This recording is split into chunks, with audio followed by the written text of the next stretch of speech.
V tem času korone smo tudi vizualni ustvarjalci nekako povezani s to tematiko, tako da pri meni so kar kmalu začele že spomladi nastajati slike na temo korone in virusov. Vidi se pa eno tako posebno vzdušje.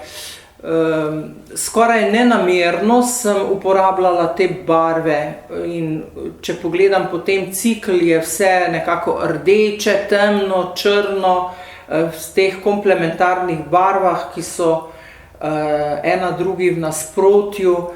In veliko slik sem delala tudi kar s prsti, teh sicer ni tukaj, kjer sem z svojo energijo in prsti in rokami izrazila tisto nemoč pravzaprav, ko v tem času ne moremo storiti drugega kot to, da nosimo masko in da smo v neki pravi razdalji. Virus nas je vse zablokiral, vemo, da je veliko ljudi zbolelo in želimo si, da bi čim prej izzvenel in odšel. Na nek način bodo te slike ostale kot spomin na nek nelep čas, na neko obdobje. V tem času pa so nastajali tudi kolaži, kjer sem iz odpadnega papirja lepila na papirnato podlago različne motive in recimo tale prva je tematika seveda na temo virusov, narava, cvetoča, narava, ki vse ozdravi in tudi te viruse bo pregnala. Potem letos je bilo precej govora, kako potovati. Vsi vemo, da so tudi potovanja bila odpovedana, tako da sem potem iz nekih katalogov te destinacije malo nalepla in virus kot ta, ki nam je zaprl usta in nam svoje ure šteje, ampak gotovo bo tudi bolje in bodo ti kolaži, te lepljenke ostale samo kot en nelep spomin. No, tu je še ena, recimo maska, očala in pa vse ostalo, kar bi naj bilo v življenju za uporabo. V tem času marsičesa ne uporabljamo.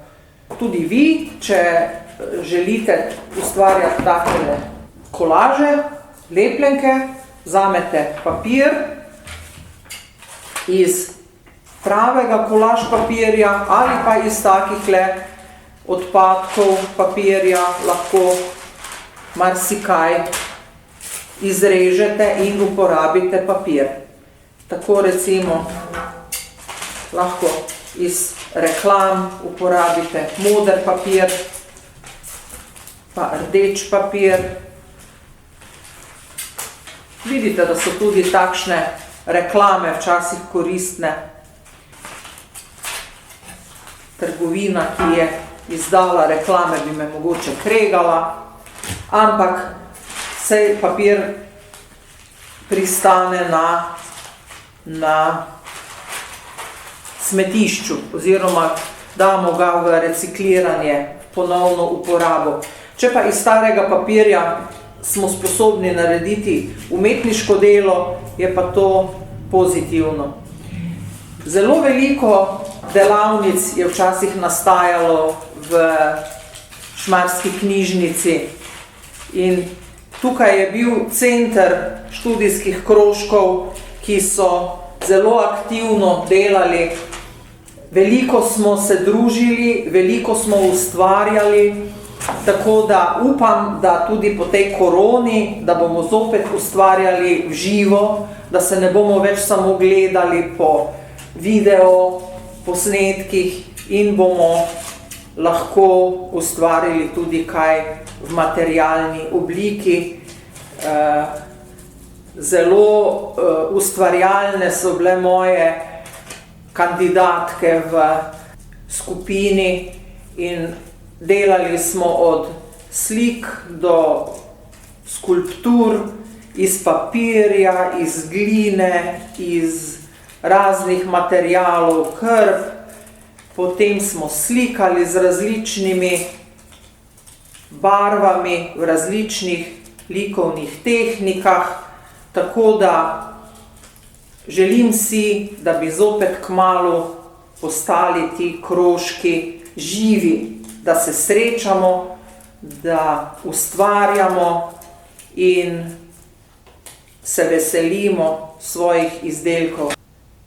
Ustvarjajte, bodite optimistični in upam, da se kmalu vidimo v kakšni ustvarjalnici.